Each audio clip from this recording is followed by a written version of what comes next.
Hi hello welcome to our channel. ఏదైనా sweet recipe తినాలనిపిస్తే 10-15 నిమిషాల్లో ఈజీగా సింపుల్ ప్రాసెస్లో ఈ విధంగా సేమియా కేసరిని ప్రిపేర్ చేసుకోండి ఫ్రెండ్స్. దానికోసం ముందుగా ఒక ప్యాన్ని తీసుకొని అందులో 2 టేబుల్ స్పూన్ల నెయ్యిని వేసి వేడి చేసుకోవాలి. నెయ్యి వేడైన తర్వాత కట్ చేసుకున్న డ్రై ఫ్రూట్స్ని వేయించుకోవాలి. డ్రై ఫ్రూట్స్ని వేయించుకున్న తర్వాత ఇవి ఒక బౌల్లో తీసి పక్కన పెట్టుకోవాలి. ఇప్పుడు అదే నెయ్యిలో 1 కప్పు సేమియాను కూడా వేసి వేయించుకోవాలి. సేమియా మాడిపోకుండా ఉండడానికి లో ఫ్లేమ్లోనే కలుపుతూ బాగా వేయించుకోవాలి ఫ్రెండ్స్. ఈ సేమియాని వేయించుకునేటప్పుడే మరొక స్టవ్ మీద 1.5 గ్లాస్ వాటర్ని వేడి చేసుకోవాలి. సేమియాని ఈ విధంగా వేయించుకున్న తర్వాత మనం వేడి చేసుకున్న వాటర్ని యాడ్ చేసుకోవాలి. ఇది ఒకసారి కలుపుకొని 5 నిమిషాల వరకు ఉడికించుకోవాలి.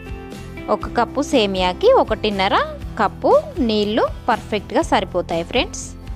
5 నిమిషాల తర్వాత సేమియా పలుకు ఏమీ లేకుండా పర్ఫెక్ట్గా ఉడుకుతుంది ఫ్రెండ్స్. ఈ స్టేజ్లో 1 కప్పు సేమియాకి 1/2 కప్పు చక్కెరని యాడ్ చేసుకోవాలి. చక్కెర వేసుకున్న తర్వాత బాగా కలుపుకొని ఒక 3 నిమిషాల వరకు చక్కెర కరిగేంత వరకు ఉడికించుకోవాలి. మీకు కావాలనుకుంటే ఫుడ్ కలర్ని కూడా ఈ స్టేజ్లో యాడ్ చేసుకోవచ్చు ఫ్రెండ్స్. చక్కెర కరిగిన తర్వాత ఇలాచి పొడి అలాగే వేయించుకున్న డ్రై ఫ్రూట్స్ని వేసుకొని ఒకసారి బాగా కలుపుకోవాలి. బాగా కలుపుకున్న తర్వాత 2 నిమిషాలు ఉడికించుకుంటే సేమియా కేసరి రెడీ ఫ్రెండ్స్. సింపుల్గా ఈజీ ప్రాసెస్లో ఒక 10-15 నిమిషాల్లోనే మనము ఈ స్వీట్ని ప్రిపేర్ చేసుకోవచ్చు. నా వీడియో మీకు నచ్చినట్లయితే లైక్ చేయండి, తప్పకుండా షేర్ చేయండి, అలాగే సబ్స్క్రైబ్ చేయండి. పక్కనే ఉన్న బెల్ ఐకాన్ని యాక్టివేట్ చేసుకుంటే నేను అప్లోడ్ చేసే ఇలాంటి మరెన్నో వీడియోలు మిస్ అవ్వకుండా చూడొచ్చు. ఈ రెసిపీ ఎలా అనిపించిందో తప్పకుండా కామెంట్ చేయండి ఫ్రెండ్స్.